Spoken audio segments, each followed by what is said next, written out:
quick blog. Just gonna go over this past UFC, upcoming UFC, a couple other little things I wanted to talk about. This past UFC, great fights. Unfortunately, our guy Ramsey did not win. Um, and let me tell you why he didn't win. Okay, his he got caught with the right hand, and, but his main problem is he's just so tough and so aggressive. His muscle memory of punching hasn't caught up with that yet.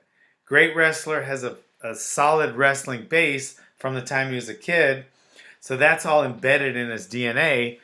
But when he went into bang, he can do just fine when he's on the bag, when he's practicing, when I'm yelling at him.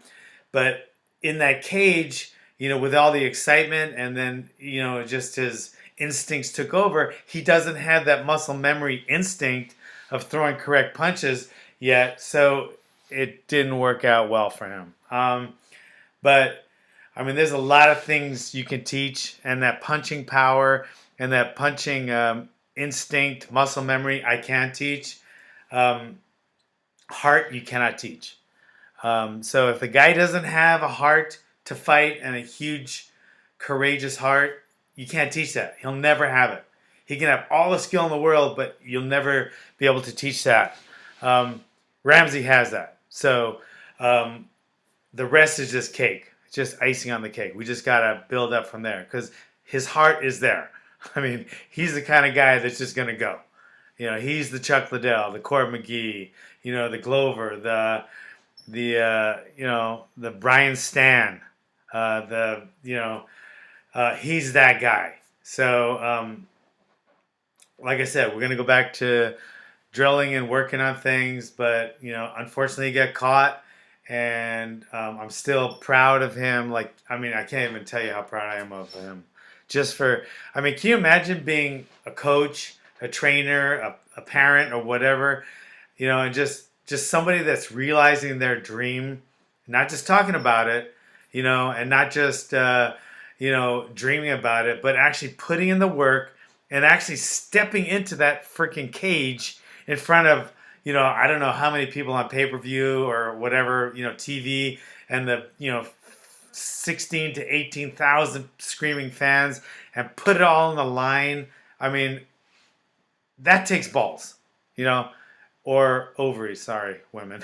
It takes guts, courage, and you can't get. You just can't get much more proud than that. So, I'm super proud of all my guys, and even if you don't fight and you chase your dream, in whatever area or arena,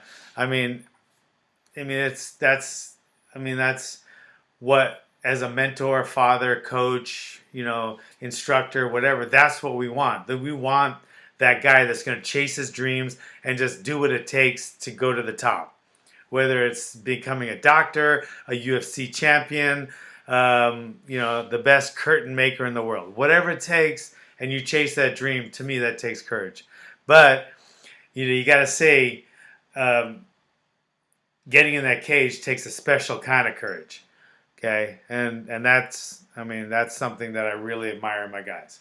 Okay, so with that said, I got to meet one of my idols, even though he's a lot younger than me, Brian Stan, this weekend. I've never really talked to him. We had a kind of lengthy chat, and the guy's a UFC fighter that'll just put everything out there, like you saw when he fought Vanderlei.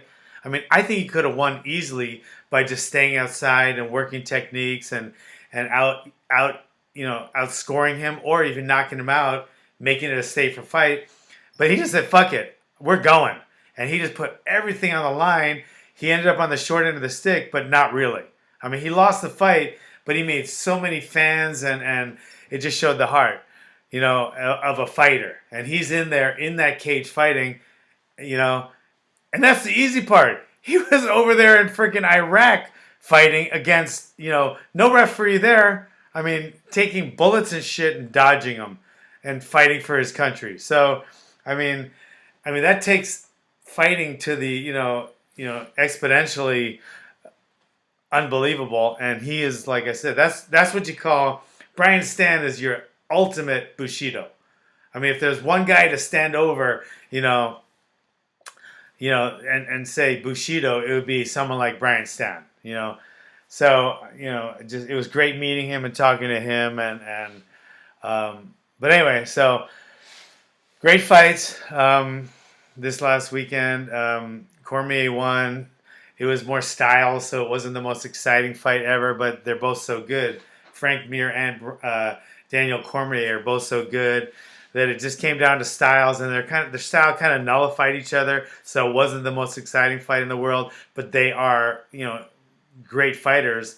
And then the semi-main with Gilbert Melendez, with Benson Henderson, their styles made for a freaking clash, and that was a lot more exciting.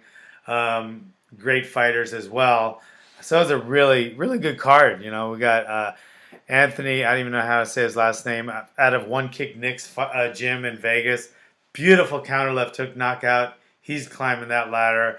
The alpha males, Benavidez and TJ Dillashaw and Chad Mendez, freaking all had stoppages, beautiful fights. Dwayne Ludwig's doing a great job with them now, as is their Muay Thai coach. So it was great fights. And then also another guy that's coming up is the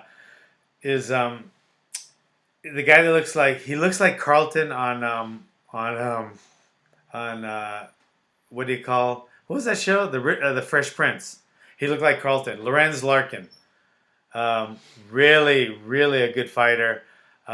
Great to watch. This guy has mad skills, man. The only thing I hope about him is he had a really close fight. Could have gone either way. He lost. I think it could have been a split decision, but that one could have gone either way. And I thought he did great.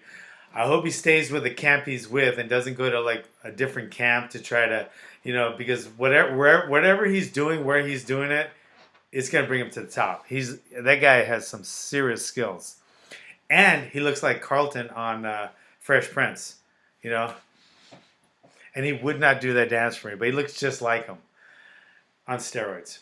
Okay, so we got Seiler fighting next week in New Jersey. Not next week. I'm talking like in 2 days in New Jersey, UFC. Watch that. Then we got Mike Gahan fighting in the Showdown May 10th in Salt Lake City, Utah, and then Glover Teixeira May 25th, Vegas.